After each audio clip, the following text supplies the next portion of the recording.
Saan po ba galing ang aral ng tinatawag nilang Trinidad? Pakinggan po ninyo, babasahin po natin ang isang aklat na pinamagatang Systematic Theology. Ito po ay isinulat ni Augustus H. Strong. Pakinggan po natin dito po sa pahina 304. Ang terminong Trinidad ay wala sa banal na kasulatan.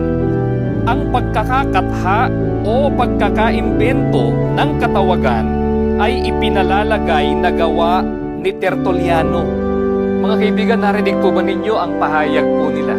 Inimbento lamang po ng isang nagngangalang Tertulliano ang terminong Trinidad. Hindi naman po siguro mahirap isipin na ang Diyos na inimbento lamang ay hindi tunay. Hindi po ba, mga kaibigan? Payag po ba kayo na ang Diyos na inyo pong paglingkuran ay inimbento lang o hindi tunay?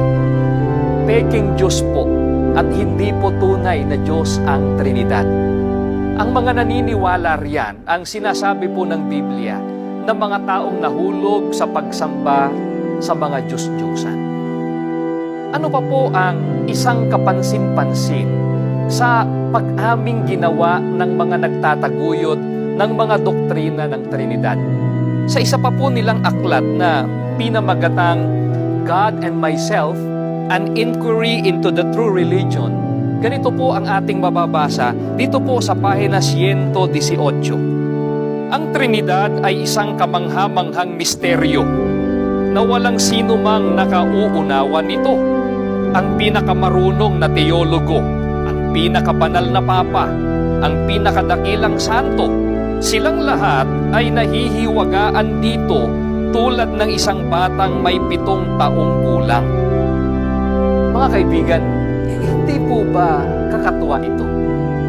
Umimbento po sila ng isang Diyos na kahit sino man sa kanila ay wala pong nakakaunawa.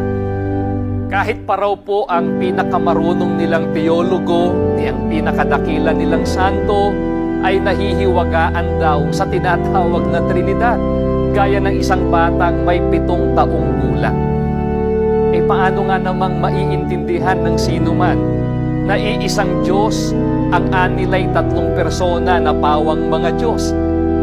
Paano nga namang maiintindihan na ang isa, ang Ama, at isa pa, ang Anak yan, at isa pa, ang Espiritu Santo, ay isa lang?